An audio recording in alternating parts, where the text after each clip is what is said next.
Hello, my beautiful souls. Welcome sa ating tarot reading session. So, keep in mind, general reading po ito. Maring mag-resonate, maring hindi. Kunin nyo na lang po kung para sa inyo and leave the rest. Maring mag-shift sa energies or magkabaliktad ang sitwasyon. Kaya kayo na pong bahala kung saan kayo nakalugar sa reading natin. So, let's see.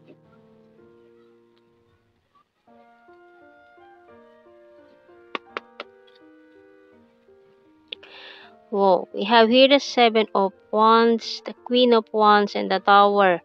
Uy,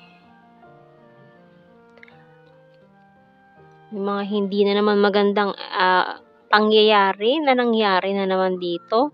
Hindi na naman tayo nakaligtas sa ating Tower card. And we also have here the World.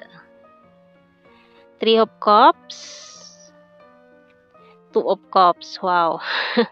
The Ace of Cups and Four of Cups. Okay, so may tao na naman dito na nagsisisi in the past na maaaring nireject ka niya, tinalikuran ka niya, and maaaring for some of you, ginost ka nitong taong ito, or it's a twin flame journey na medyo masalimuot ang mga nangyari, na this person choose someone else, o maaaring the karmic partner, karmic person ang pinili niya, and ngayon this person is looking at you from a distance, from afar, and tingnan natin.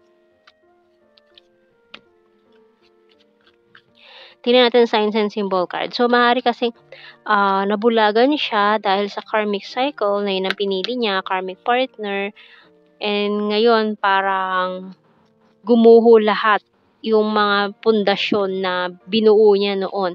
Kasi na-realize niya na hindi tama yung mga desisyon na yun, or hindi tama yung taong pinili niya. Kaya ngayon you're seeking clarification sa mga tarot readings, or maaaring siya rin as well. Pero this person really want a new beginning with you. So gusto niyang makipag-reconcile sa iyo, makipag-ayos, makipagbati with the Three of Cups. Kasi parang nakikita niya na ikaw yung kanyang divine counterpart at hindi yung taong pinili niya. So we have here the Bird. So maaaring free na siya from that karmic situation. And we also have the Snail. Pero ang bagal lang ng energy niya, hindi pa siya makalapit totally sa'yo. Hanggang masid-masid lang siya from afar, from a distance, with his binoculars and the crystal ball. Candle. So, minamanifest niya na maayos itong mga conflicts nyo, itong mga nangyaring ito in the past. So, aminado siya na naglaro siya ng apoy. Ayan. Playing cards. So, tinan natin sa ating The Hidden Truth Oracle cards. So, maaaring pinagtaksilan ka niya noon, bigla ka niyang iniwan, nireject ka, or ginost ka na lang bigla. Dahil nga may nakilala siyang someone na akala niya is mas higit sa'yo, pero ang nangyari ay hindi pala. Wala pa pala yung taong yun sa kalingkingan mo. So, you came closer than anyone. I wish I had treated you better. I wish things could be different. Finding out the truth crushed me. So, maaaring itong taong to na pinili niya ay nilinlang siya. May mga characteristics siguro siya na sinabi or pinakita sa taong ito na walang katotohanan. Maaaring nagpanggap siya na ganito siya, na ganun siya, na may pera siya, or yung kanyang estado sa buhay is maganda, pero hindi pala. So, maaaring sa ugali na din, pinakitaan siya ng maganda, pero hindi pala yung totoo, puro kasinungalingan lang pala yung pinakita sa kanya ng taong yun. I don't react when people mention you. So, kapag may mga nagtatanong sa kanya tungkol sa'yo, ay parang dinidedman na lang niya. Kasi guilty siya, hindi niya alam kung paano magre-react doon sa mga taong yun. So, I want you. So, this person still want you. I regret lying to you. So, pinagsisisihan niya yung mga kasinungalingan na binuo niya para lang matakasan ka niya. So, nangyari parang natrap siya in this karmic cycle, pero ngayon parang nakatakas na siya, malaya na siya doon, and I'm becoming a better person. So, yung sinasabi niya dito na natuto na siya sa mga lessons niya in life, and I left and I saw you with someone. So, maring ikaw ito, you left this person na nalaman mo na may other person involved. And parang sinasabi niya nga dito na parang natuto na siya sa mga maling desisyon niya noon. I have fear and anxiety. Pero ngayon, hindi siya makalapit talaga sa'yo, eh. Hanggang tingin-tingin lang, masid-masid sa malayo. Ayun. Ayan, another, watch you from afar. So, yun lang talaga yung ginagawa niya. Sa ngayon, hindi siya makalapit-lapit sa'yo, eh. Kasi alam niya na malaki yung kasalanan niya. Patiently waiting. So, maaaring naghihintay siya ng right timing para makalapit sa'yo. Ayan. So, may mga pinaplano siya. And giving up. So, maaaring nag-give up ka na sa taong ito, eh. You excite me. Pero siya parang 'pag nakikita ka niya na-excite pa rin siya, eh. Marami siyang mga iniisip. Ayan, crying over you, feeling lost. Kasi nga ng mali yung mga desisyon niya and sinasabi niya natuto na siya na, ah, gusto niya ng panindigan ka ngayon. So, I'm addicted to you. You're my rest and my healer.